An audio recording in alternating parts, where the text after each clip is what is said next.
This, So, this is part. Oh, sorry. Were you starting? no, fine. No, Oh, okay.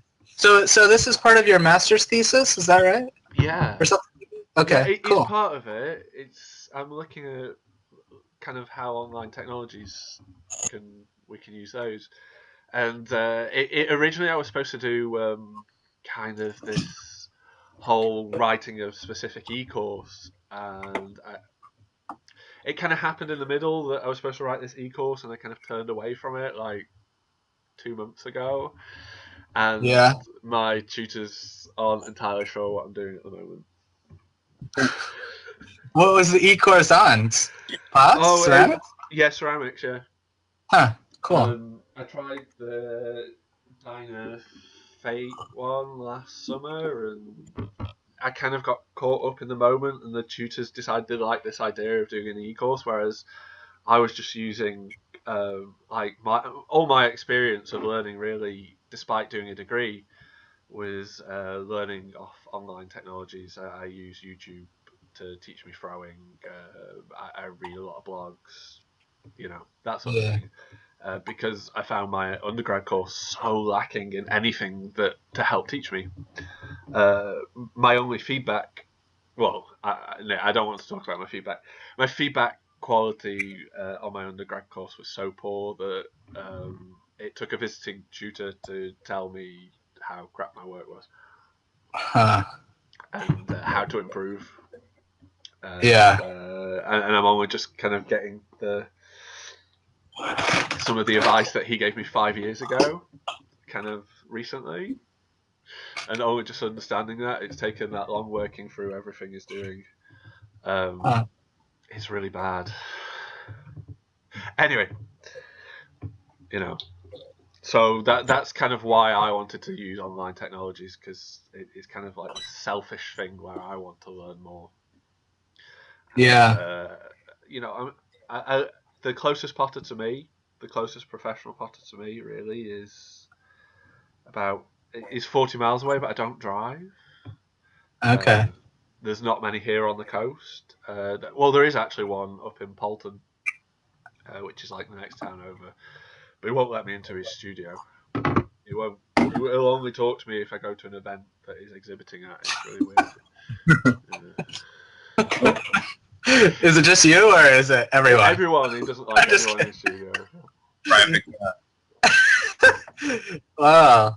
Well, this is kind of cool. So that's kind of what you're thinking of with the Nurph chats. It's like it kind of brings people to you, but in a public way, right? Yeah, I mean, there was the idea of the whole Skype chat, but it felt kind of selfish having this kind of private chat and asking people to be involved with something that was just for me. No, And I kind of wanted to open it up to everyone. Cool. And the last couple of years, I've just been bringing in artists to do workshops who I always wanted to see. Yeah. So I get that selfish thing. Yeah, I mean, we don't get many artist workshops over here either. It's really disappointing. Yeah. I mean, we had Adam a few years ago. Adam Field, it would have been 3 years ago, and that kind of helped me change my perspective on work, introduced me to Instagram, all that sort of jazz. And yeah, but before that, the business studies I did as part of my degree was a bit like, yeah, you can use Twitter. Have a think about it, how you want to use it. You might not. That was 5 years ago. It's like I can't imagine running a business without using social media. So. Yeah, absolutely. Instagram, Facebook, they've been. I don't know what I've done without, or what I would do without those if they were just taken away from me. They're my whole business model, basically. Yeah. So, really, we should get to the start of the show. Okay. We'll go back a few. So the first thing really on the agenda is everybody to introduce themselves and kind of what they do. I mean, I'm the only one that no one really knows. I don't know about Nobody knows me. No, nobody knows me. Everyone knows Brett, though. Yeah, everyone knows Brett. Well, all right, I'll start then. My name is Brett Kern, for those that don't know me, and I teach at a small private school in Elkins, West Virginia. Davis and Elkins College is the title of it. I went to WVU for grad school, California University of Pennsylvania for undergrad. I didn't get into play until I went to college, and that's when I went to WVU for grad school, started getting more into sculpture, and if you've seen any kind of like dinosaurs or things around recently, that's the kind of stuff I do right now. So mostly flipcast sculptural work and getting these other stuff. Cool.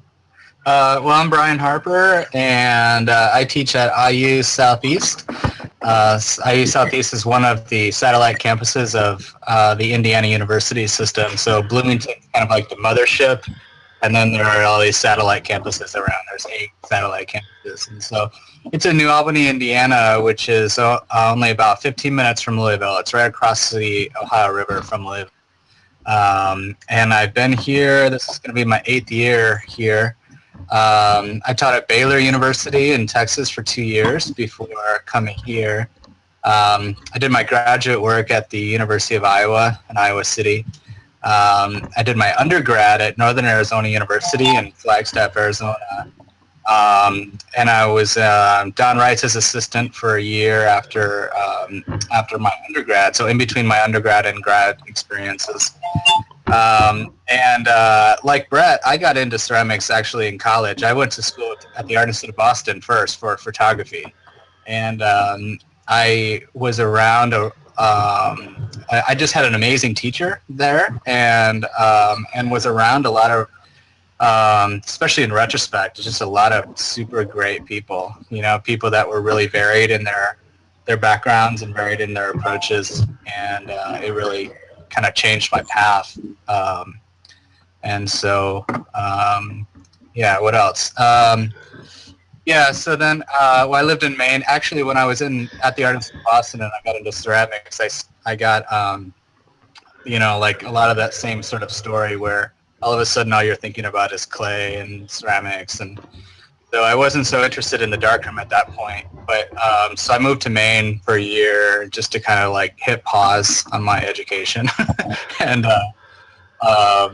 and then eventually just went back to school and finished up my 8-year undergrad plan. And then I in 2005, I founded artaxis.org. And so I've been formed it into a nonprofit a couple years ago. And so now I continue to run that with a board of directors. So that keeps me pretty busy too. And I have 2 dogs and a wife. No kids though yet. Crunch. And me, I also kind of stumbled into ceramics by accident. It was my wife that introduced me. She went, "Oh, come try this. You've dropped out of 2 other courses already." I dropped out of straight to masters chemistry. Sorry, they both begin with C, and in my mind, same thing. So I did chemistry first, then I did technical drawing, and then I then dropped out of that, and then my wife introduced me to clay, and I never looked back really, even despite being on an average course.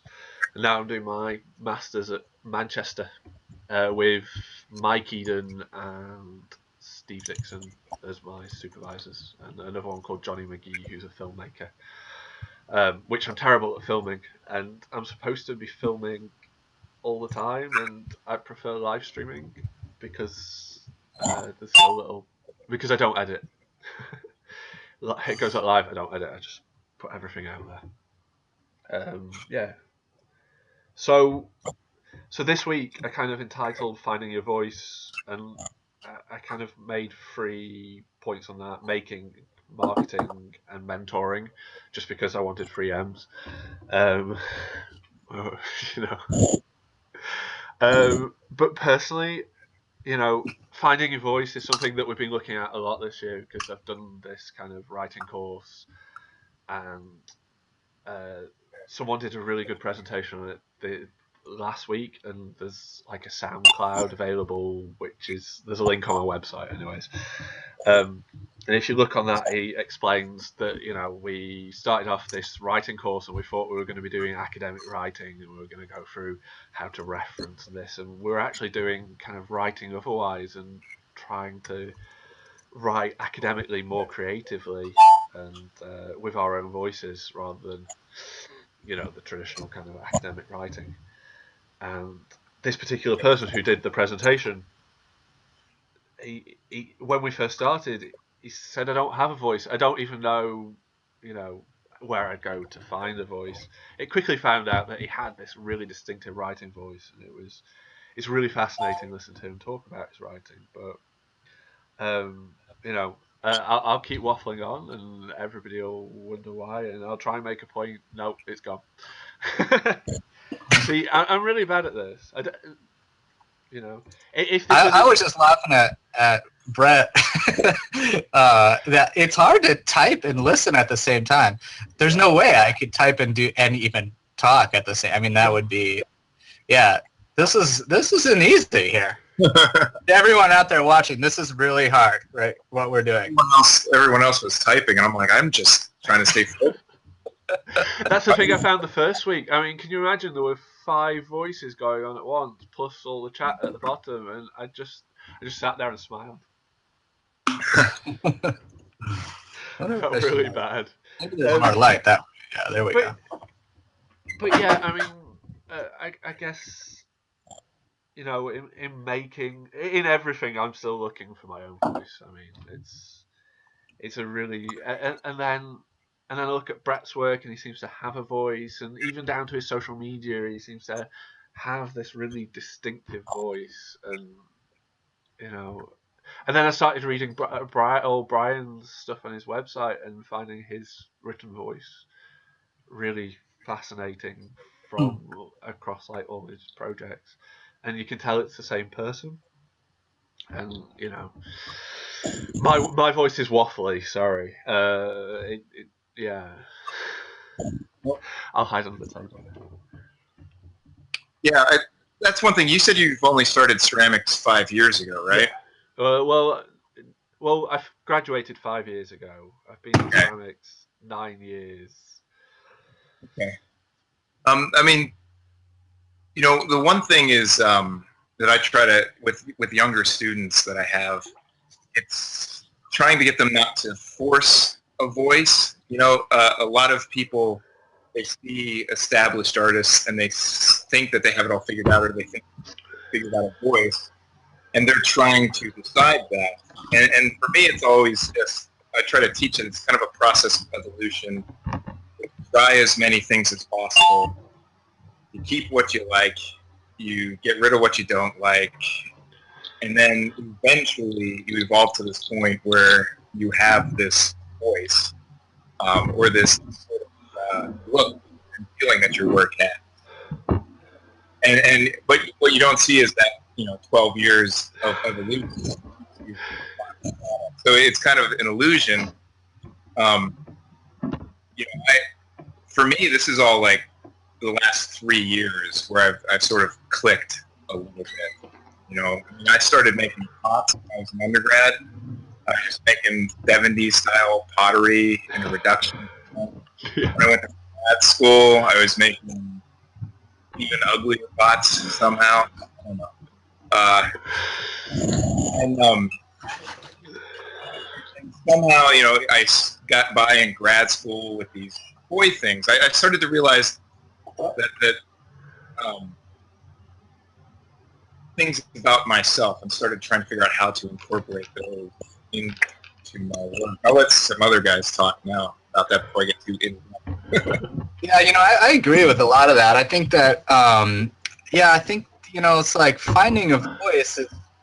So much of that process is about listening. Listening to your work, listening to your peers, listening to the world around you, participating in things, being open. I think sometimes, it's not something that you can force. I mean, Brett's totally right about that. Like, you can't force this thing, or you don't want to. You know, I think that.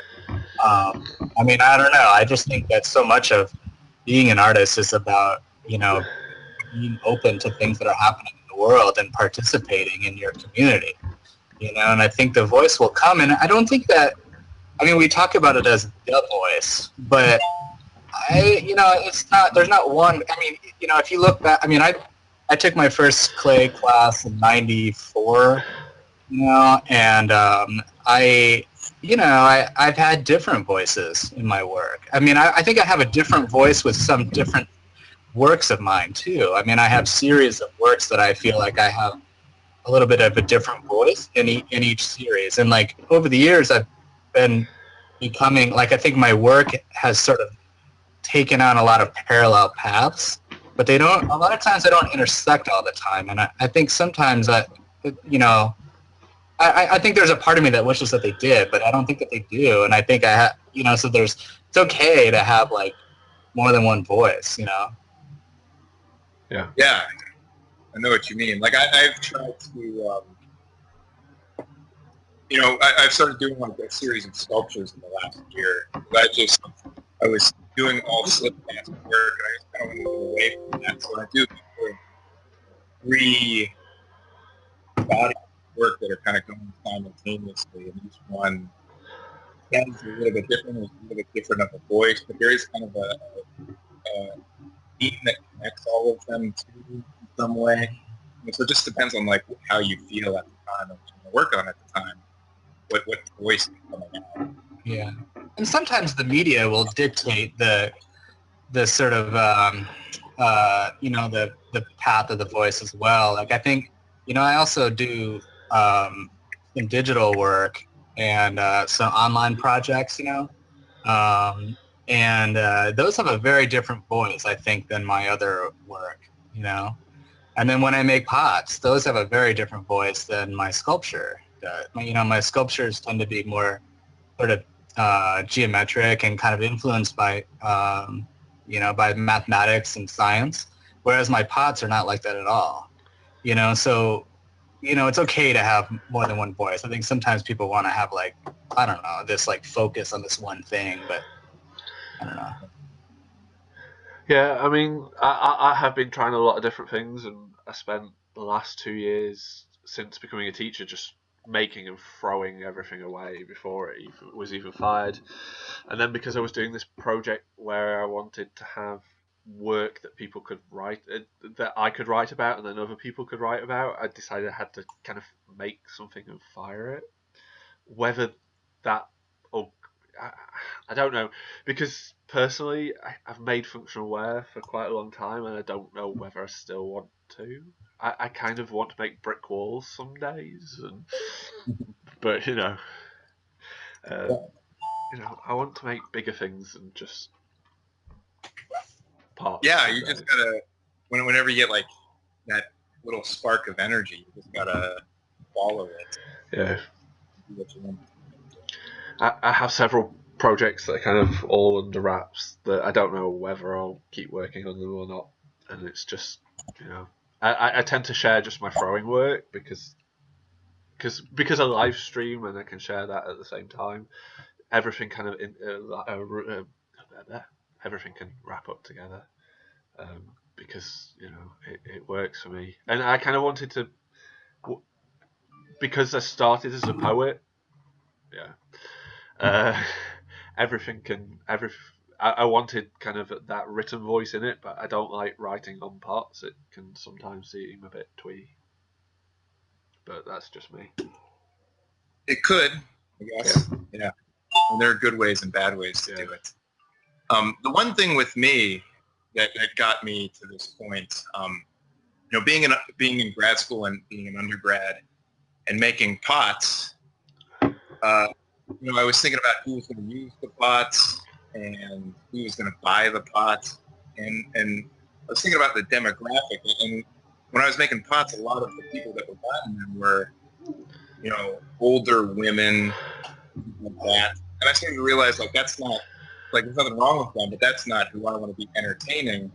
And I kind of made a switch. That the purpose of my work was to try to entertain myself. Because I gotta make stuff that if I wasn't me, or if I didn't exist, how am I trying to say this? If I saw someone else making this stuff, I would want that stuff. You know what I mean? Um, and the same goes with the social media, with marketing online. Most of the things, sometimes I'll try funny things, funny videos and pictures. It's basically me just trying to entertain myself. If something just makes me giggle, so I'll do it, and then I'll just share it with everyone. But I don't necessarily care if other people think it's funny. I just thought it was funny, and I'm trying it out. So that's how I've gone about advertising and social media, and my work in general too. It's just making stuff that I would like if someone else made it. Well, yeah, I think your work, there's kind of a playfulness in your work, and your website has that same feel. The website's itself is playful. I think your work on my website wouldn't look right because my website's not playful. It's gray and kind of but I think it's important to be consistent, in those things. And so it's if your work has a certain quality, then then you're, and if you're using social media as a to sort of dovetail into that, then it should have a sort of a relatively consistent message. I mean, and consistent doesn't mean the same. I don't like following Instagram accounts where people only post a picture of their pot every day. I think those types of accounts I'm not as interested in those. I like the ones that are kind of mixed up with the person in the studio, doing other things, but you can still do all that and be consistent, Yeah. Absolutely. Sorry, it made me look at my own account. It's a weird account. By all accounts, it's... Yeah, I'm very conscious of that, too, is trying not to be boring. If I don't have anything worthwhile posting, making sure that I don't post it. I fully agree with that, man. I don't post very much when I'm not doing anything interesting. Yeah. I think a lot of people will say, well, you need to post 2 to 3 posts a day or whatever it is. It's no. If you're not, if you don't have good images or you're not doing anything interesting that day, then don't post. Yeah, I don't get too much into personal stuff, really. I don't post food or what I'm doing or where I am. But when I'm in the studio, I'll try to post it. And that's been motivation to be in the studio. Yeah. So that I have stuff to post when I do. You guys don't have to see my feet in front of a TV or something. Yeah. Those days where I'm working on our Axis all day, those are not very interesting posts. I mean, a picture of a computer screen is not very interesting. Yeah. So, but then your followers kind of trail off a little bit, but that's okay. I mean, yeah. That's why I started working a bit more recently, because I started live streaming and I started building up a following of people who wanted to watch me working. So I started working more often, but it's kind of summer holidays now and the kids are off school and I haven't got as much time. So I really need to get written work done at the moment, which is what I'm working on. So when you live stream in the studio, I was on last week. I missed the week before because I was driving, but you said something about live streaming with Michael Klein. Yeah. Are you guys interacting? I mean, or is it just the camera's on and you're working? The camera's on and we're working, but we go on each other's live streams and comment and have a conversation while we're working. We use Meerkat or Periscope. Brett's on Periscope. Huh. Yeah, I've never used it. Periscoping. I don't know. Sometimes I just like my privacy a little bit. Yeah. Yeah. Some days when I don't feel up to it, if I'm really anxious, I won't live stream. But most of the time, I just point it at my wheel and throw a pot. And I've had 100 people just sat there watching continuously for an hour, 2 hours. And really? Yeah. Wow. Yeah, and I'm not that good a thrower, so it's kind of interesting having people sit there watching me, and just making, and You know, I've thought about it. You get questions all the time, but God, sorry. No, go on. I was gonna say, like, my process when you're making molds and flip casting and like this sculpture I'm working on, they got to be the most boring things in the world. Yeah, that's exactly what I was just. I mean, I was just gonna say that. Like, I mean, with my own work, I can't imagine watching myself work. It would be like gluing like little things together is basically what I do in the studio. yeah. I can't imagine what's. I mean, that's like maybe one step up from watching paint dry. But no. I've watched Michael Klein stamp for half an hour, just stamp, stamp, stamp, Yeah. stamp, stamp, and it's really addictive watching, and I can't quite put a finger on why. Just watching someone stamp with like a little stamp repeatedly. Who else is doing live streaming of their studio? Do you know of other people? I found out this week that Tim C does. Oh. Do you know Tim C? I only know him of reputation. I know on of him, but that's about it. I've not seen him do it. Pardon? Alex Matisse tried it this week. Huh. But no, not we should many. get some of these people on this chat doing this, like Amanda and Kristen Kiefer. I think Amanda's tried it. Really? Yeah. I don't know anyone else because it doesn't really. I'd have to follow all the potters. I tend to forget and just work. Yeah. Yeah. Oh, that could be dangerous if I forget people are watching me. So can they comment when you're like? Can they write and Yeah, they comment, and I've had. You tend to get a lot of the ghost comments the first time people come, and they're like, "I'm going to troll him. I'm going to ask about Ghost," and I laugh about it with them, and then they like, "But I was trying to troll you. Now I want to watch." Yeah, that could be funny. I can see people like, "Isn't that like the 8th beer that you're on?" Like, you know. It's just water. I'm quite drunk if it was beer. I'm over halfway through. Yeah, I drink a lot of water when I'm nervous. Huh. I should mention that finding your voice for me is quite interesting because I grew up as selective mute, so I didn't really talk to anyone outside my family until I was 26. So it was Clay that kind of helped me get out of that and want to talk to people a bit more about Clay and things. But I still get really nervous talking to people. So I'll tend to have a lot of water with me when I go places. When I go to pottery places, I'll have like a litre of water next to me and people don't notice me kind of knocking back these big bottles of water. Yeah, I think, what Brett mentioned earlier that, a lot of students don't see a lot of that other work that allows an artist to find their, the quote, find their voice or whatever.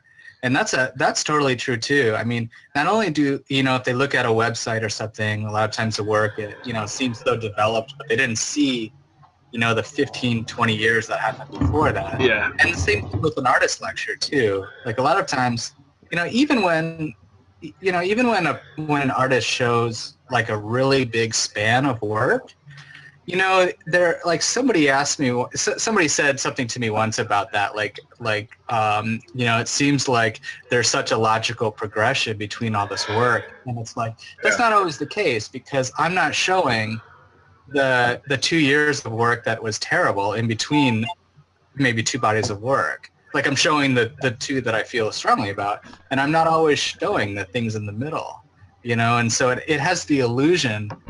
I guess I don't know where I'm going with this, but I in some ways I'm kind of pointing at the fact that like some of the voice that we're talking about maybe is sort of an illusion to some extent. Yeah. Like, maybe, I don't know, like when I go into the studio, like there's a lot of struggle there too, and I don't. Yeah. A lot of students don't imagine that there's that struggle, all the time. Like when you, like after you get to a point where, you've been doing it for a couple decades, they don't imagine that you're still struggling, you know? I don't know, maybe people don't. I do. I do all the time. Like I was just thinking about going back through my Instagram feed and looking at all of these pieces that I've started and then never finished because they just weren't going to work out. Because sometimes I'll post like one picture that I've started something and then this doesn't happen. I had a solo show coming up and I was going to start a piece for it and I made 5 molds for it and it's not going to happen. So I've sort of but there's still a lot of struggle in my studio, but that's kind of the mystique of the profession is making it look easy. You know? Yeah, totally. Yeah, Kristen Keeper's got a really interesting couple comments here. Yeah. About all of us being more or too accessible seems like it interferes with others finding their voice. And then the second one, how has social media interfered or influenced your voice? Well, I do, in response to the first comment, this is an issue I have with students now, being able to see so much work and seeing people posting shops and things like that. I have these students now that are going online and they're making these mugs of theirs and they're putting like $40 on them for the student pottery sale. I'm like, whoa, all right, calm down a little bit. You're not quite there yet. There's a difference. Here's why. So I that has been an issue. But I do think brothers, like you said, it can be intimidating. I think to try to compare yourself to people who have gone long before you, and that can interfere with your process a little bit. I was printing out resumes for my students to look at just to get an idea of how to write a resume. And I printed out Tom Bartell's resume. I was like, oh, things like a book. I started feeling like real bad about myself, and then I looked and I was like, oh, there was shows from like 1988. I was 3 years old. I can't compare myself. So, that's I do that all the time, comparing myself to these people that are many years past where I am right now, and it can intimidate you. It can discourage you a little bit, and as long as you can try to keep that out of your mind, I think it's a little bit better. Yeah, that's a really interesting line between being encouraged and discouraged at the same time. I've never thought of it that way, but I think that makes a lot of sense. Like I think there's a point where somebody is like so excited about what can happen out there in the clay world, and then at the same time feels so intimidated by that, by the quality of work. I mean, our field is so dynamic right now. It just seems like there's so many things happening and so many people, like the level of what needs, like the level of people going into grad school is pretty outstanding right now. I mean, I can only speak from my experience, like, being in the field, but it just seems like it's, I don't know. It just seems like our field is really expanding, so fast and so rapidly into like the caliber of work, that, I don't know. I think that, like, for me personally, I don't, over the years, I've been a little bit more, I have pursued different bodies of work all at the same time, like kind of like what I mentioned before. And I didn't quite have as much of that before. And I've wondered a little bit if that's just the nature of my sensibilities getting sort of distracted. It's hard. I have a hard time now working on a body of work for more than a couple years. And whereas before, I'm not sure that I have a feeling it would have been easier for me to do that a couple years ago, or more than like, say, 5 or 8, 10 years ago. To work on a body of work for longer than a couple years. And it's, I don't know, like I can't help but wonder if there's an element of our digital culture that is affecting that tendency, that tendency of being, just antsy to move on to something else, antsy to get to another thing, Yeah, I mean, one of the things with my work on Art Access is that I see just so much work, and so, I obviously it affects me. I mean, I'm pouring through like all these hundreds of images, and and so I can kind of get a pretty good sense for at least the work of the people on the site. And I think maybe without even noticing it, that has affected me and sort of pushed me into this thing where I've been making different bodies of work. I don't know. That's a really good question, Kristen. Yeah, I've I started undergrad and got into clay in 2004, which back then Facebook wasn't even at my school yet. That was coming 2 years. And I always thought it was kind of a negative, but I'm starting during this conversation starting to see it as more of a positive. That I I didn't know what NSECA was for the first. Someone mentioned NSECA. I was like, what the hell is that?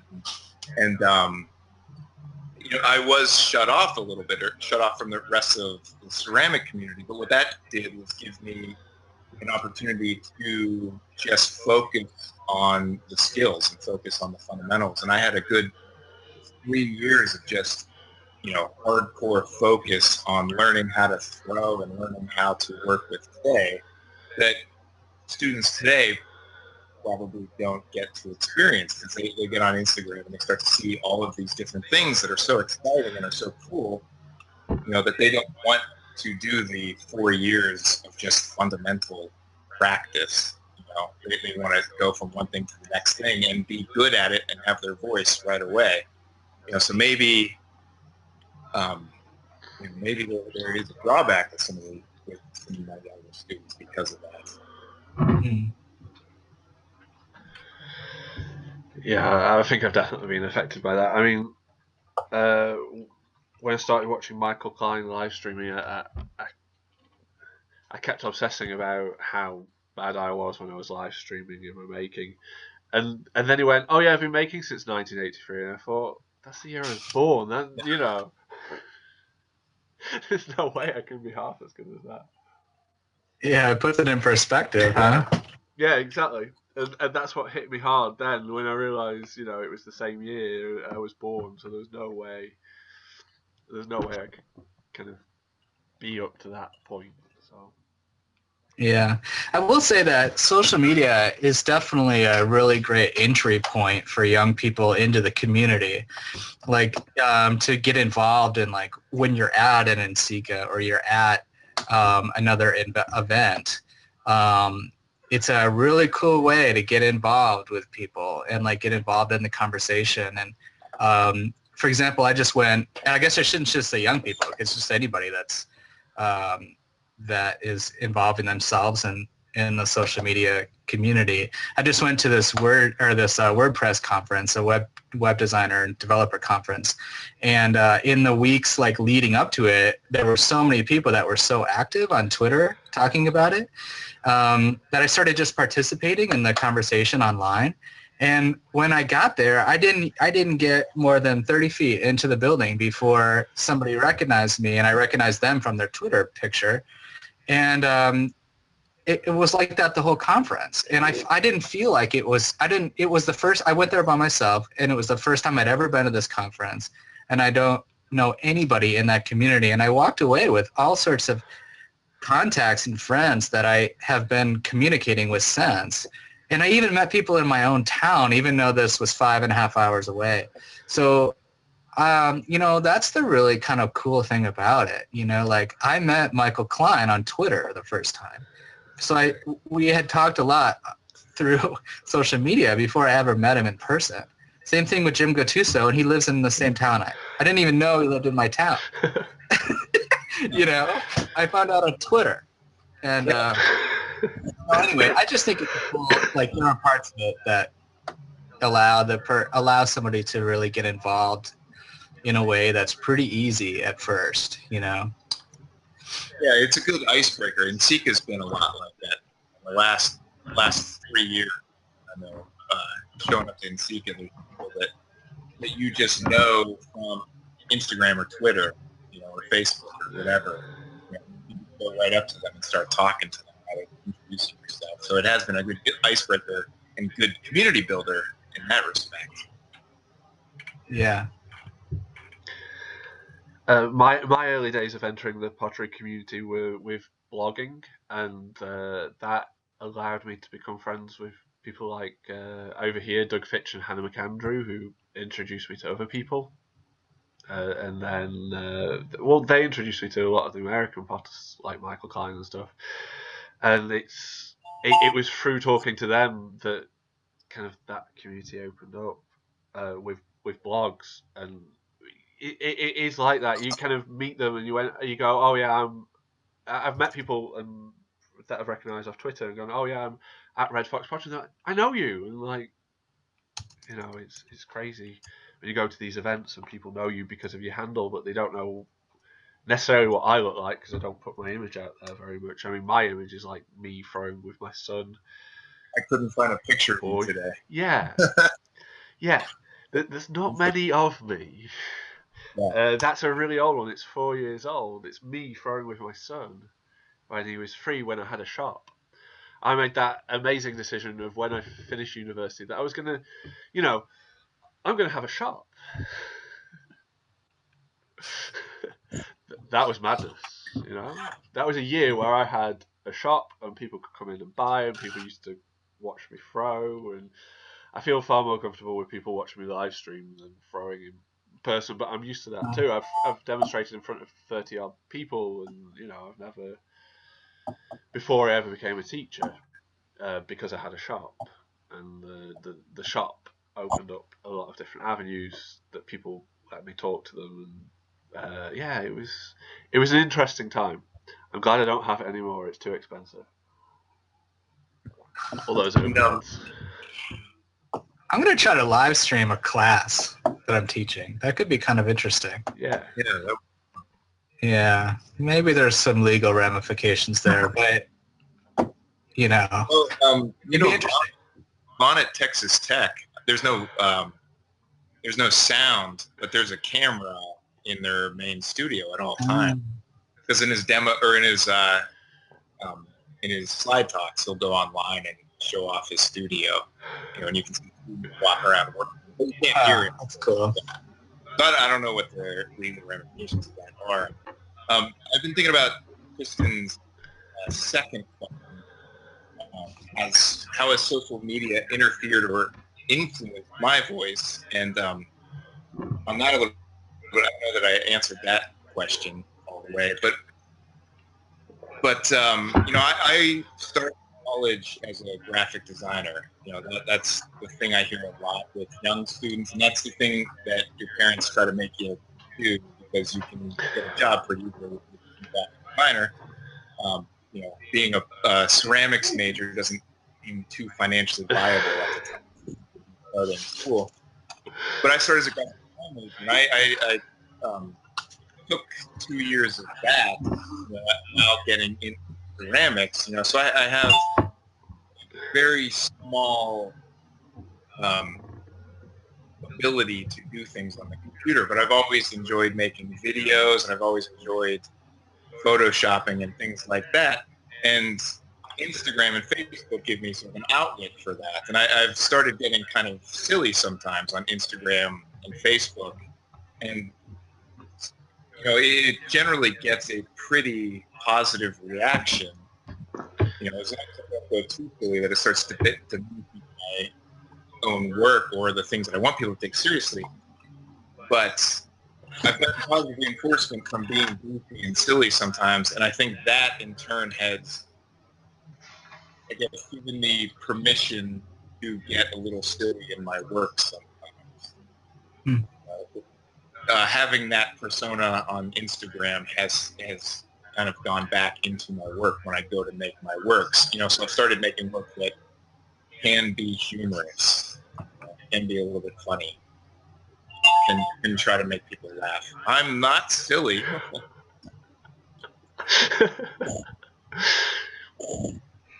I'm authentically silly. So that's one way in how it's changed my work, I guess you could, or influenced maybe positively my work. Is that positive influence or negative influence is subjective. I know when you found your own voice, one of your voices.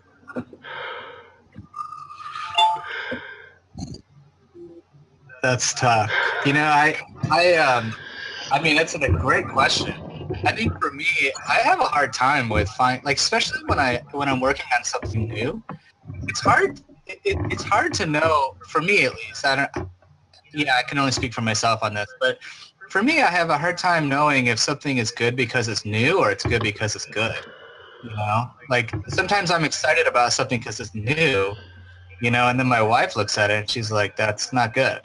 And, you know, so she kind of grounds me a little bit with that kind of stuff. But I think that a lot of times if I'm like walking out of the room and I keep like looking over my shoulder, like looking to see, like just to look at the work again before I leave, that's usually a pretty good sign that there's something there that at least I'm connecting to, you know? And, but yeah, I don't know. I don't know. What about you, Brad? How do you know if you found one of your voices? Well, I think it goes back to something I was saying earlier, stepping outside of my work and then trying to view it as an outside person and whether or not I would enjoy that work. You know, how would I react to it if I walked into a gallery having never seen the work?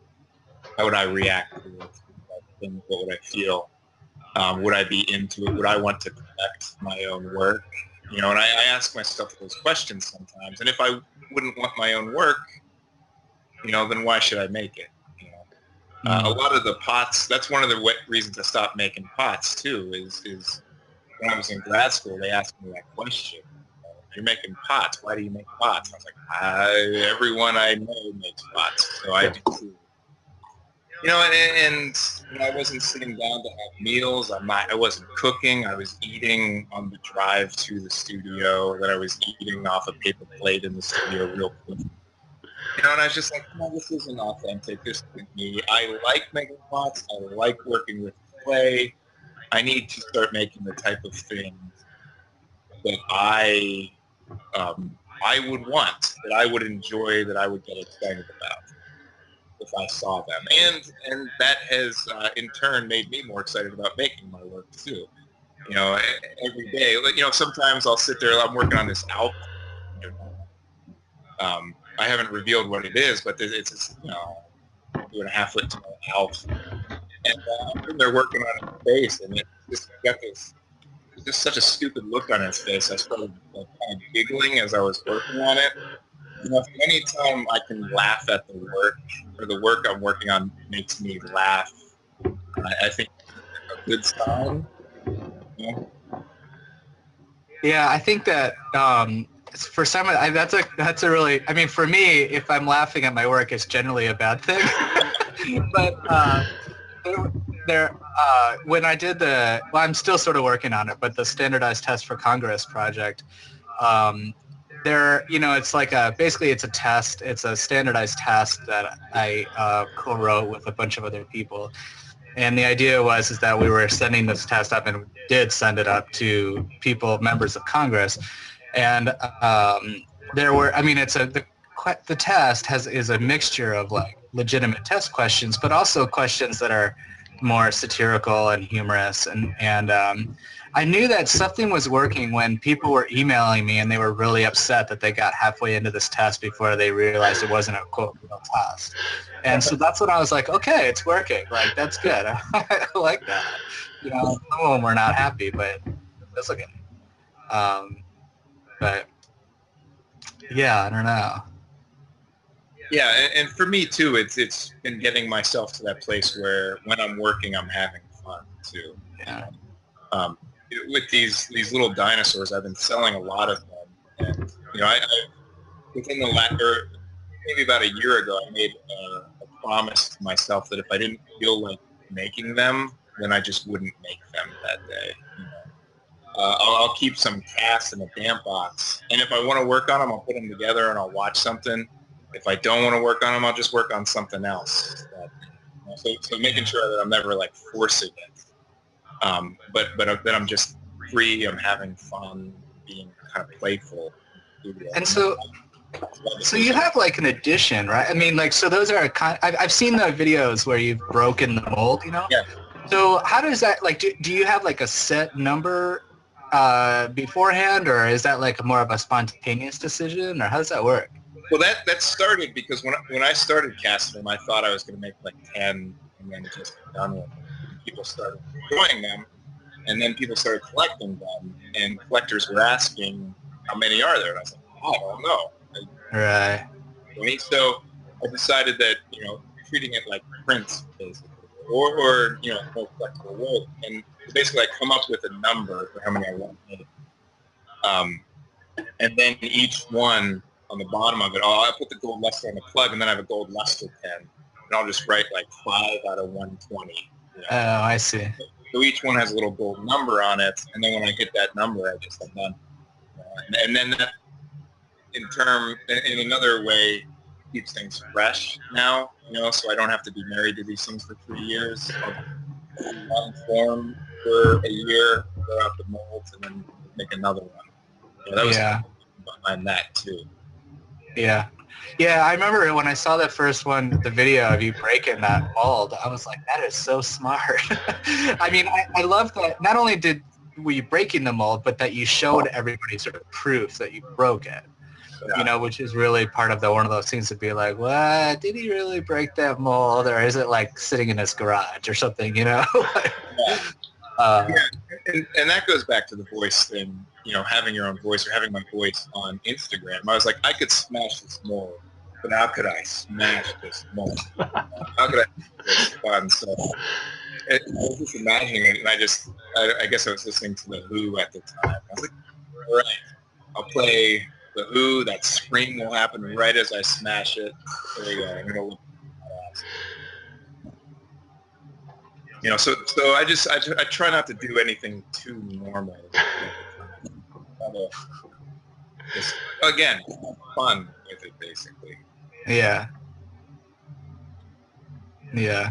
I think, like, one of the things I think that affects my voice a lot, now they think of it, or my voice is working with my students, like being around my students every day. Well, not so much in the summer, but, the semester's about to start up here pretty soon. And I really, like I was on sabbatical 2 semesters ago, and I really missed, like I missed being around that energy. And like, and I think one of the, I don't know, I think for part of me missed like the ideas and like how fluid the ideas are in a classroom, that like, especially at a really healthy class where everyone's talking about their ideas and working through things sort of in the public space, that I feed off of that. And I think my ideas are affected by crits too. Like when we're talking about somebody else's work, sometimes it might be something that's related, if it's like about science or something, and it's something that I'm really interested in, somebody says something in a crit, and I'm like, oh wow, like it sort of jogs my memory, or not memory, but jogs my sort of way that I'm thinking about my own work, So does that happen to you, Brett? Yeah, I can think of one specific example where that happened. I was teaching an art entrepreneurship class, and we were talking about Instagram and stuff and how to promote work online, and this student was making these little stuffed animals. I told her, I was like, wouldn't that be cool if you, like, those things have a personality to them. They have a life. Like, what if you started posing them around and pretending they were alive and taking photos? So I was like, wait a second, I'll just do that. Like, I can do that shit too. I started doing You better beat her to it. Yeah. So, and I was posting the dinosaurs around, I don't know. And then, like, they were real, and then it kind of culminated in the Halloween. I did this, like, the week of Halloween. I was posting dinosaurs and like bloody things, ghost T-Rexes, and possessed Triceratopses, things like that. So, and I got a huge response from that. So that's just one example of sort of ideas that have come up in class that I realize can help my own work and my own goals. But it does happen all the time. Yeah, I've been thinking like I think what's happening to me is that I'm going through a midlife crisis, and I'm turning 40 this year, and so and what I've been doing is I've decided that I'm gonna fully embrace this midlife crisis, and so I want to rebuild my darkroom, and I've had a darkroom that I've been carrying around with me ever since I was young, and so ever since I moved out, of my parents' house when I was 18, I've been carting this darkroom around in all these pieces. And so I want to rebuild this darkroom. And I'm curious because I feel like like when I left photo school in '96, I've always felt that I had ideas that I didn't finish. And so I want to build this darkroom and continue those ideas, finish some of those ideas. And I'm really curious to see how that might affect my sculptural work, to work in 2 dimensions again. I think would be really interesting. I've always loved taking photos and making photos, but this would be a little different, So I don't know. Sometimes I think finding your own voice, you just experiment too, trying new things, try new media, and go back to things. Like in this case, I'm going back to something that I left off with 20 years ago, But all I got to do is actually do it. I can agree with that. It's just, whatever that, whenever the muse strikes, you just kind of have to go that way. Whatever is exciting you, you want to work on what you're excited for, no matter what it is, rather than something you find boring. Yeah. It's an interesting dilemma though for students right now, I think, because going back to what I mentioned way early at the beginning of this conversation was the caliber of work that you need to have for grad school. The way that we have a structure that doesn't necessarily reward the student trying all these new things. Yeah.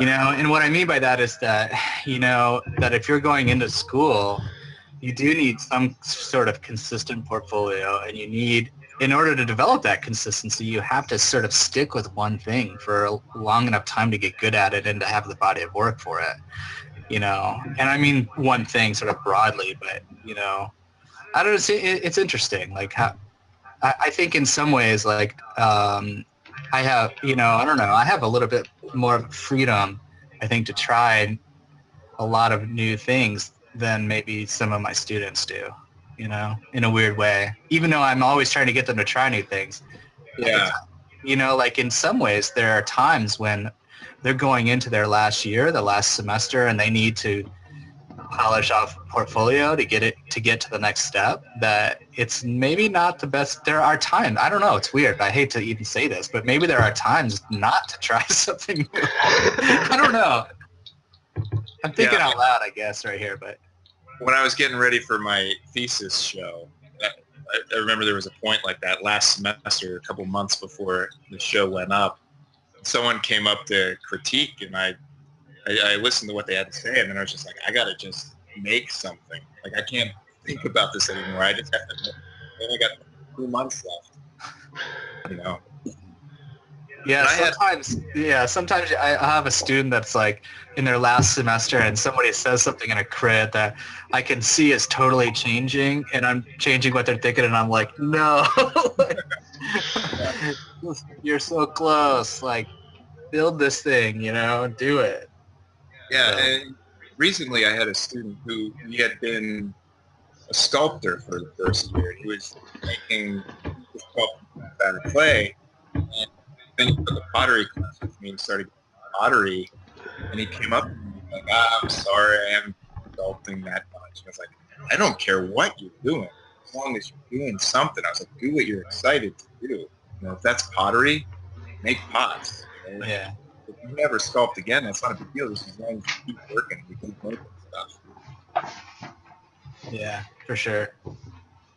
Yeah, and a lot of it too is just, it's about making a lot of work too. That's with students. That's with professionals.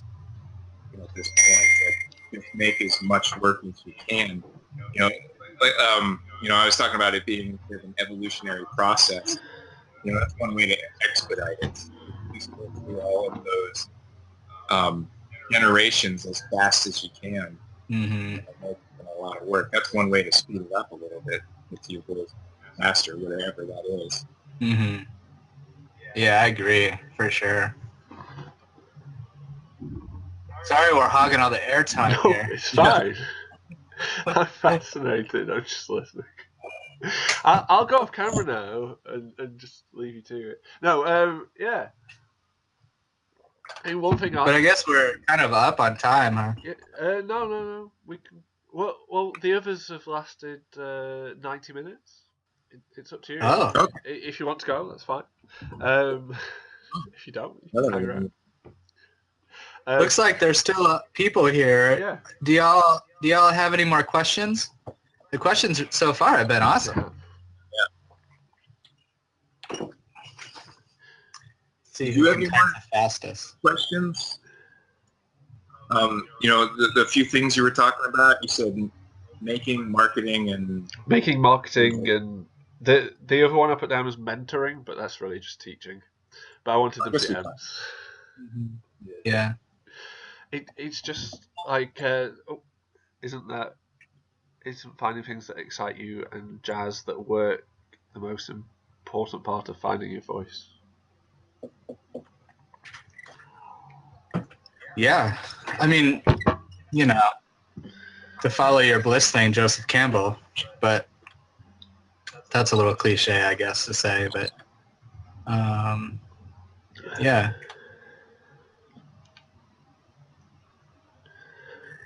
One thing I found interesting recently was I changed my mark for stamping my work, and I changed it purposely so that it would be something a bit more playful than what it had been for forever, basically. Just so then I could give myself permission to make stuff that was just a bit more off the wall, but it hasn't really happened off the wall yet. I mean, I've got pots that have got trapped air inside, because I know they won't explode, and everybody always goes on about how they'll explode, but they're already bisfied and they haven't been pierced or anything, and they've got tubes in them and everything. So, but yeah. One of the things that happens to me, I think, is that sometimes I'll get excited about work. How to say this? I get excited about it when it's done, but I don't necessarily always particularly like making it. If some of those things are really tedious, I'm gluing all these little tiny pieces together.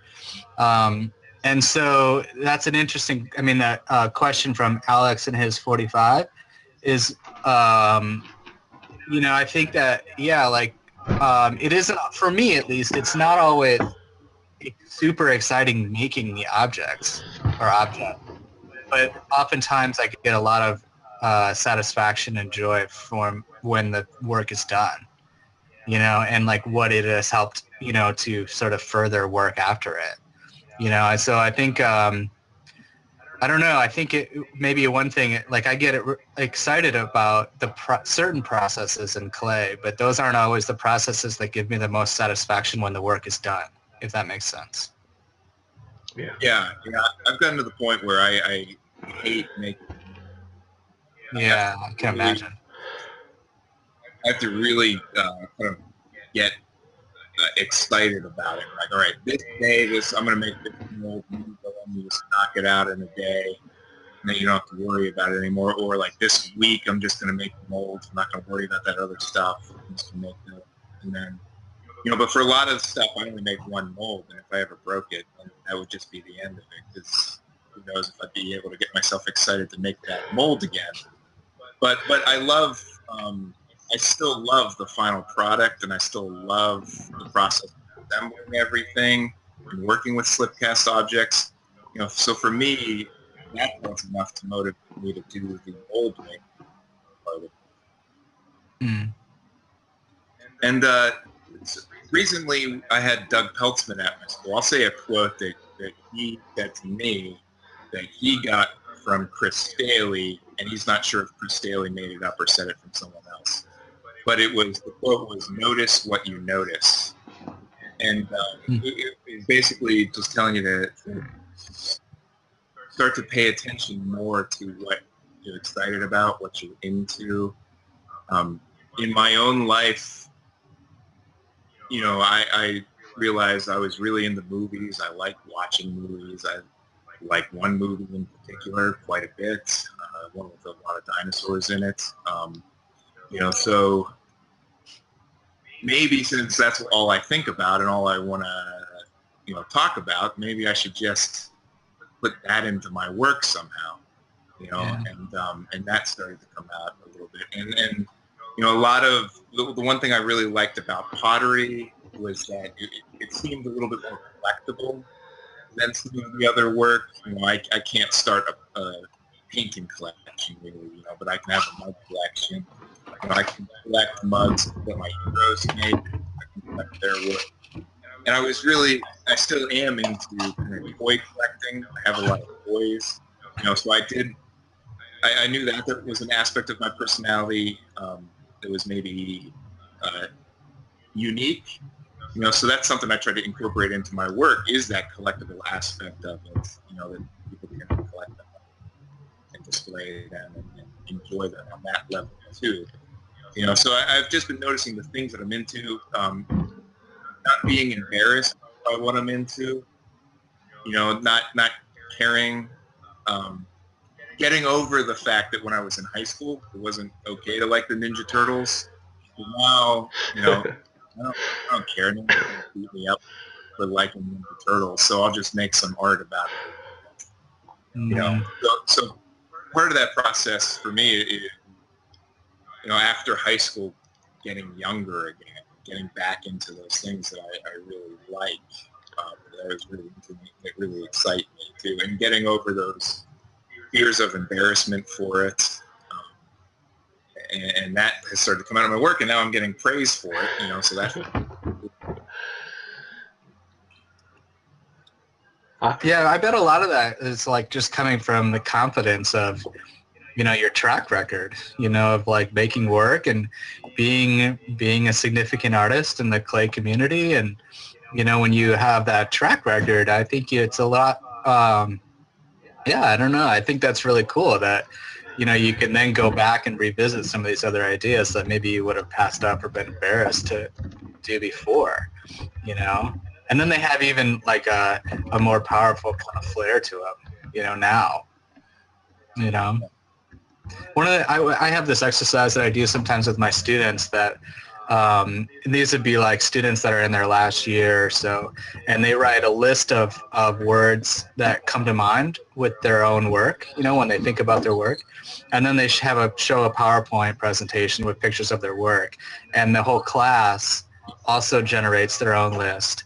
And then we start talking about these overlaps and like how some people would be like, I don't see that in your work at all, or I see this little aspect of that. And we end up having these like really cool discussions about, the perspective of the artist and what they have, their perspective of their own work and how it might differ from a viewer, the viewer's perspective. The viewer might bring something that is totally, that hasn't been noticed, and the way that that information starts to layer on top of each other is really cool. Yeah, I got a lot of shit in grad school once during a critique. This guy was making this work, and it was okay work, these bottles and stuff, but they were all wood fired, they're all dark, they're all deep brown, and some of them had like skulls on them and things like that.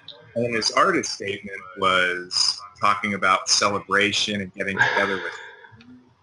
I was like, that's not well, F bottle. These are like alcoholic bottles. That's fine to make, but what you want them to be and what they are two separate things. So I think that's a good exercise. Writing down what you think your work is and what other people think your work is, and getting those two to line up a little bit more. Yeah, one of the sort of the second phase of the project where they do all the words, is they write an artist statement, and then they print copies for everybody in the class, and then everybody in the class takes the copies home and they do all their edits on them, cross things out, write things, and then we have basically a crit without the work, and so we talk about the work as it's written in the statement, and then at the end of the discussion, the person's work that we're talking about gets all the copies of all of the other, with all the comments from the other people, and we've had some of the best crits I've ever had with students without the work. And by best I mean that I feel like we have gotten farther than sometimes. I don't know. Sometimes when you're standing right there with the work, there's a little bit of a barrier, like you get distracted or whatever, and so you can really make some headway with talking about the statements. It's like we have some more questions here. Yeah, I like Kristen's definition. My teach style is when what a person is influenced by, how they like to work, and who they are as a person come together. Mm. Pretty good. Yeah. Pretty good definition. The other question, have life events changed your work, and in what ways? Part of finding my voice has been allowing life events to influence my work. Is learning the importance of those and trying to get those into my work. I tell the story before, but one of my earliest memories, I would have been 2.5. My sister was born. I went to the hospital, and I was into dinosaurs, I guess, at the time. And for being good in the hospital, my parents gave me an inflatable dinosaur, which is where everything kind of comes from. And making the work I was making was in response to this memory still persisting, 30 years later, and using ceramics as a metaphor for that memory and that experience, and a lot of my work now too is, Brian is about to turn 40. I just turned 30 and was having a hard time with that, and for the last 5 years, a lot of my life has been the juxtaposition of, buying toys or buying an action figure, or being really excited at the new Jurassic Park movies coming out, and being in charge and responsible with having a job at a college. So a lot of my work now deals with trying to combine those things, the silliness of the personality, the things I'm into, and the more serious aspects of my life right now, and putting those two things together into one piece. So my voice has really come out when I started to let my life events change my work. So I think that's important. What about you, Brian? Yeah. Well, yeah, I think it goes back to that idea of being open to events and being open to who you can learn from. After graduate school, my wife was doing her student teaching in Iowa, and so we were going to stay for a year after grad school. And so the only job I could find was a garbage man. And so I was a garbage man for a year after I got my MFA. And one of the things that was so amazing about that experience was that the company, the garbage company, was run by, it was just a small company. And the guy that owned the company and started the company was one of the most amazing people I've ever met in my life. And I learned so much from him. And I thought about him when I was writing my tenure dossier last year, or a year and a half ago. I thought about how he ran. So he didn't just run the company. He also drove garbage trucks, and he would do all the worst routes and everything. And the one thing that I thought was really cool was that he treated people with respect, because what we were doing was one of the lowest jobs, out there. Maybe lower as a preschool teacher, because that's what Tiffany, my wife, was at the same time. But I remember thinking that we had maybe the two worst jobs ever.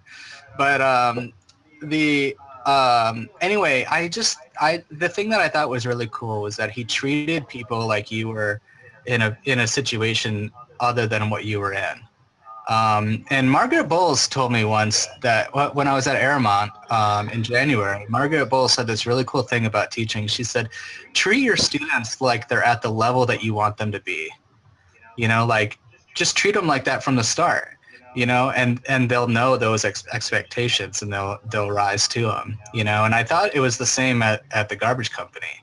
You know, like he treated people. I mean, he took care of his employees. I mean, the pay was good, the benefits were great. When I quit the garbage company to go teach college at a school where people were paying $38,000 a year to go to school there, I took a $10,000 pay cut and I lost all my health benefits to go teach at a Baylor University. So I was making more money in a private garbage company, driving garbage trucks, and not like the kind where you just like drive up and flip them. Like, I mean, on the back of the truck, throwing the garbage into the back. So, you know, anyway, I just learned a lot from him, and it's like, so I think sometimes, you know, there's the experiences that are obvious, like you're working with an artist, you're apprenticing, you're going to learn a ton. But there are a lot of times where you learn from unexpected experiences, and I think you just have to be open to that, you know. Yeah, I think that's that sounds like a good job, but I think, you know, with my students, not enough of them have had really crappy jobs. Like dump trash. You know, when I was in undergrad and grad school, I delivered ice. I drove an ice truck around in the summers, and I filled up like Walmart ice bins. Wow. You know, like I'm sure the same with like, you know, throwing trash into a truck. There's nothing like that to motivate you to get to work at the studio. Yeah, that's true. And one of my my grad school professors was on one of my routes. And that I said this once at a thing at Bowling Green, that it's like there's nothing like staring failure down the barrel of the gun of failure when one of your grad school professors is on your garbage route. So it did motivate me, yeah, a lot, you know. But yeah, I also like. I mean, my life was really influenced by Don Bendel, who was one of my undergrad professors, and he really influenced me a lot in terms of me wanting to get into teaching.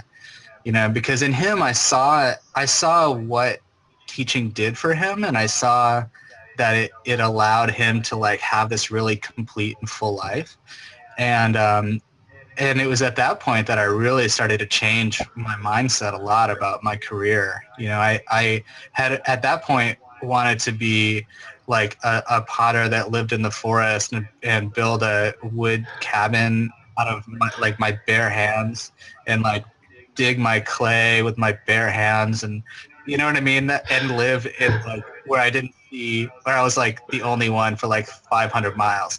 Like that was like what I wanted to do. And without thinking at all about like how I would actually support that lifestyle.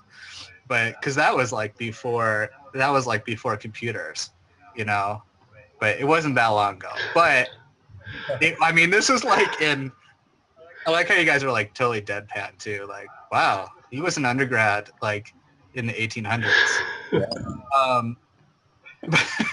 But yeah, I mean, I don't know. That was like late 90s. So that was like before you could sell work online. You know what I mean? So I didn't know there was, anyway, I just started to realize that like at that point that I wanted, for me, I just wanted that particularly, that interest in that lifestyle, you know, like you know, and then after I started doing it, I started liking it a lot, and liked being involved with the students, and like being involved in building an environment, and it just means a lot to me to have to teach. I mean, it's a real opportunity for me, you know. Yeah, sometimes it gets a bad rap, but you know, it's all right. Like the guy that was on last week, Joseph, the guy, I don't remember his name, the water filter guy? CJ. Yeah, CJ. You know, he was kind of rallying against teaching in that it was a safe approach or whatever, but those are typically the people that say that are typically the people that wouldn't be very good teachers anyway, because they're not really excited about it and they don't understand. And I don't mean that in disrespect to him. I'm just saying that, like, if you don't really love it and you don't get a lot out of it, then you can't possibly put a lot into it. You know, Yeah. I don't know if you feel the same way, Brett, but yeah, I don't know. Yeah, for me, and the students are trying at times, certainly. But I had no idea about ceramics when I went into college, and I had a really good teacher that taught me pottery. When I was looking at schools, I visited Alfred for their graphic design program. They took me on a tour and showed me their kiln room. And I was like, how do I care about this kiln room? So I knew nothing about it. And then, I had a great teacher who got into it. And, I wanted to make sure that, I could be this person who was introducing ceramics to new generations, new people, who had never experienced this. And I like, because ceramics is one thing, all the students come in, I've never really had a student come into school yet, I've only been teaching a few years, who has done a lot of ceramics. It's a wholly new experience for them. I like introducing it to them, and I like, trying to pass on my passion for it to them. It's very fulfilling, I think. It's not settling, I don't think, or the safe way. It's not the safe way out, because the last couple of years I've been making just as much money selling my work as from teaching too. I don't have a tenured position or anything. It's year to year, but I've been, I don't make that much from teaching, but I like doing it. Yeah. Yeah, that's the safe. Like when people say it's safe, it's like, I don't know. It certainly didn't, or people say the easy route. I got to take the easy route. It's like, yeah, it certainly doesn't seem very easy when you're trying to get a job and you're up against 150 other people. That doesn't seem very easy.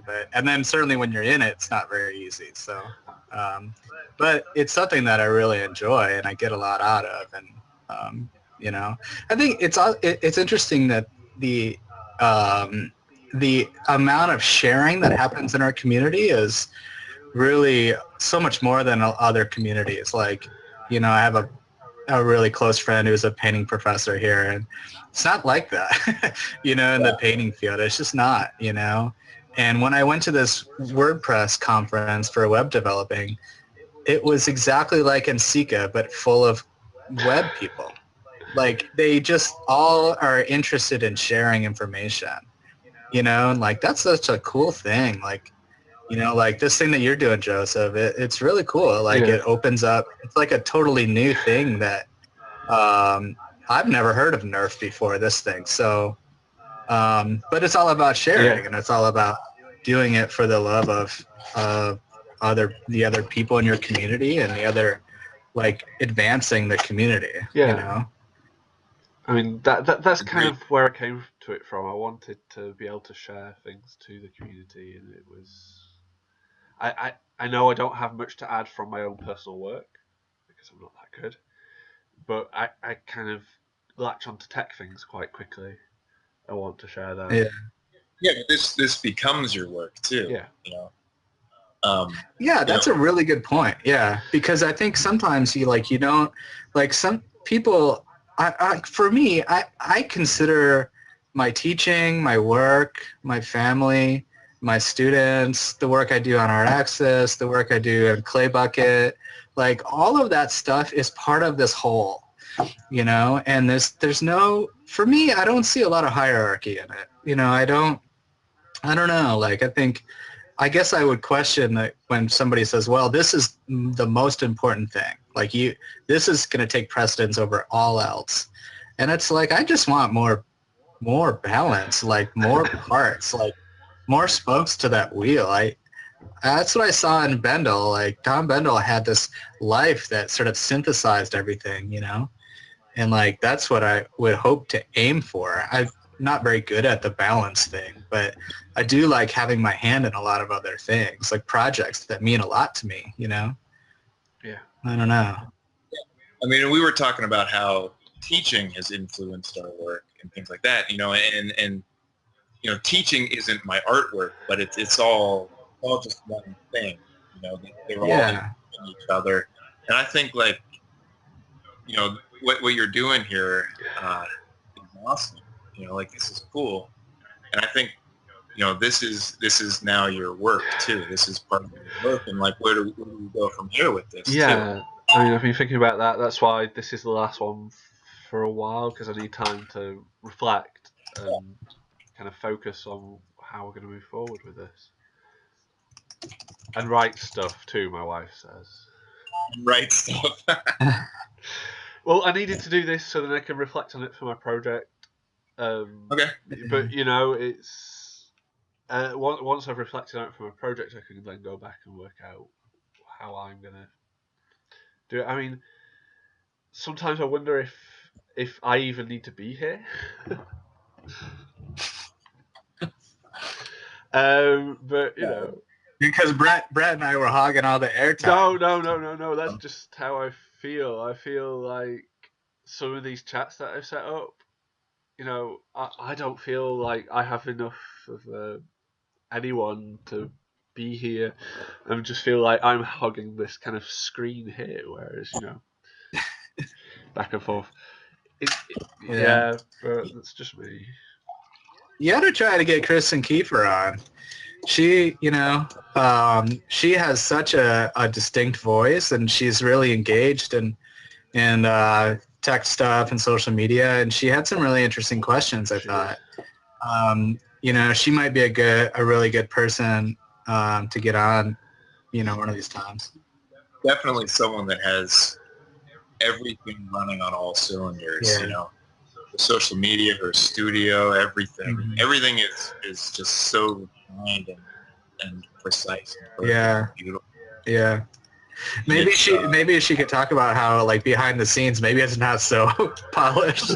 Exactly. Like, it goes back to what we were talking about before, where, like, we're not seeing all those, all the other takes on her DVD, or, you know what I mean? Like, I would love to. I'd love to hear her talk more about, you know, what's happening in her life and everything. Mm-hmm. We're building up a list, that's for sure. I've got a list already. I mean, Carol Epp sent me a list of people she'd like to hear from. Yeah. And someone volunteered, which was weird. Someone sent me a tweet in the last week going, "Can I be on the show?" But talking about, what was it? I've written it down anyways. But they wanted to be... it was like not procrastinating or something, you know, kind of being enthusiastic and moving forward and stuff, which is a good one. You know, it's finding someone to kind of chat alongside, which is always the hard. You know, Tommy Frank might be a good one too, because, you know, he's pretty active out there, and like he's got his hand in like a lot of different, you know, like he runs Red Stars, I don't know what his official position is, like the director or whatever, but, you know, he's got his hands in a lot of different aspects of the ceramics community. So he's got, like, there's teaching happening there's resident artists, there's so many aspects of that, and it's a big operation, and especially in the lead up to you know, the Kansas City and Sika, you know, because he's there, and I'm sure Red Star is going to play a big role in it. So yeah, you know, I've written that down. But yeah, there's just, I know I need to try and interview some people from kind of England as well, and from Australia, but that's going to be a completely different time of the day for Australia, isn't it? Yeah.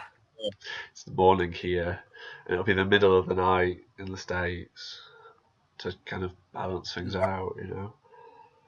I have people ask me that all the time. They're like, "You post your stuff, and it's like 3 a.m. here. Can you post some at night? Some of us overseas can have a chance to get some stuff." Yeah. I think that makes sense, posting at different times. Somebody last week said that you should only post in the time zone, like in American time zones. I don't know. That was I don't think probably so. me. You know, because I think it would make sense to, especially if you're looking to build a larger audience. Yeah. Like, you know, I mean, it's different with Facebook because Facebook is going to algorithm. You know, they're going to filter the hell out of your posts anyway. You know, so it doesn't. A lot of times, it doesn't matter when you post with them. Well, it doesn't. It's not that it doesn't matter, but with Twitter and Instagram, at least right now, they're not filtered. You know what I mean? So it does make a difference where you know, what time it is when you're posting. You know what I mean? Whereas like Facebook, you could post and then it's going to show up on somebody's feed like tomorrow, you know? So. Yeah, I found a sweet spot, and I'll give Doug Peltzman credit for this.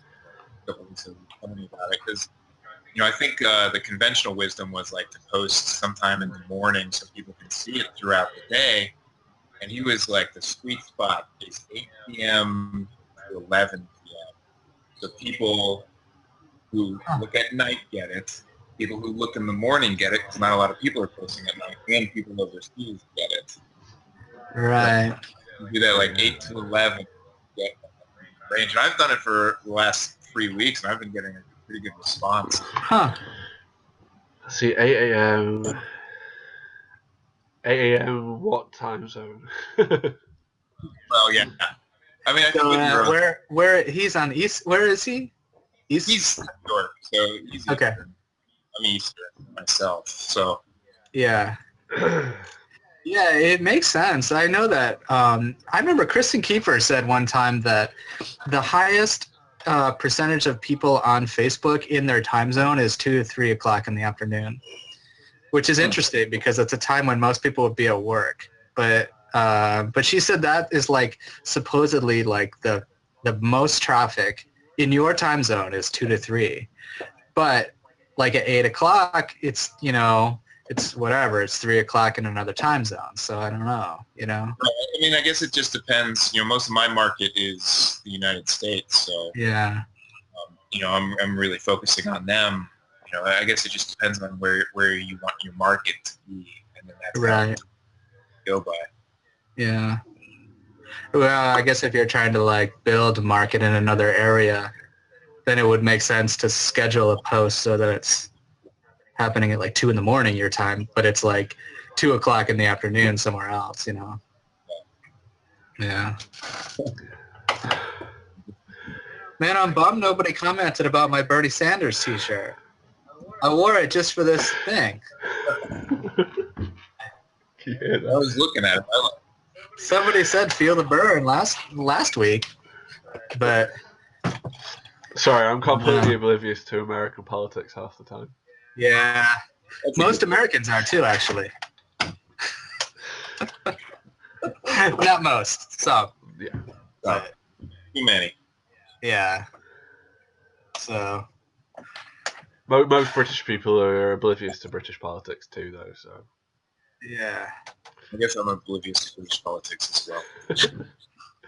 I'd be worried if you knew much about our politics system. It's a bit weird at the moment.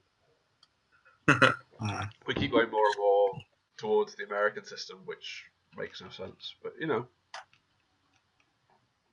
Whereas in Scotland, where my wife's from, pointing to my wife, she's over there, you can't see it. They're going more and more kind of left-wing and progressive that way. It's really weird.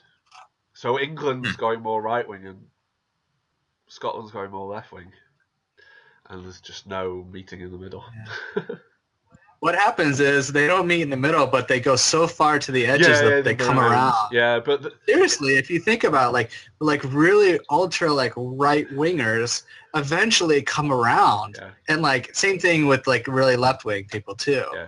You know, like I don't know. Like we were talking this morning about Nick Mullen stayed over at my house last night. Or he was driving through, and we were talking about this actually. That like preppers, like people that are prepping for like doomsday, you know, that can get like really, really right wing, like, but then they get so far that they're starting to like they're doing windmills and solar power. They're growing their own food, and they're coming back around on the left side. So they're like, you know what I'm saying? So they they like come around. I don't know.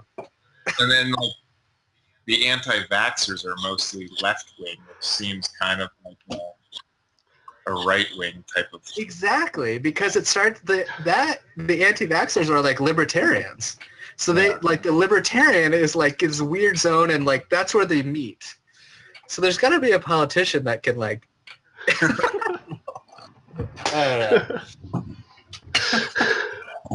know. But I gotta hit the road here pretty soon. No, that's fine. Thanks for coming. Yeah, but yeah, thanks for having us together, Joseph. It was cool. I appreciate it. And good to meet you, Brett. We never, met in person, but I feel like we have digitally. And good to meet you too, Joseph. Yeah. If I'm ever over there, I'm never. Yeah, if you're ever in Louisville, give me a call. Yeah. Okay. And let me know if I can help you out in the future at all. Thanks. Anyway. Yeah. Cool. All right. Well, thanks again.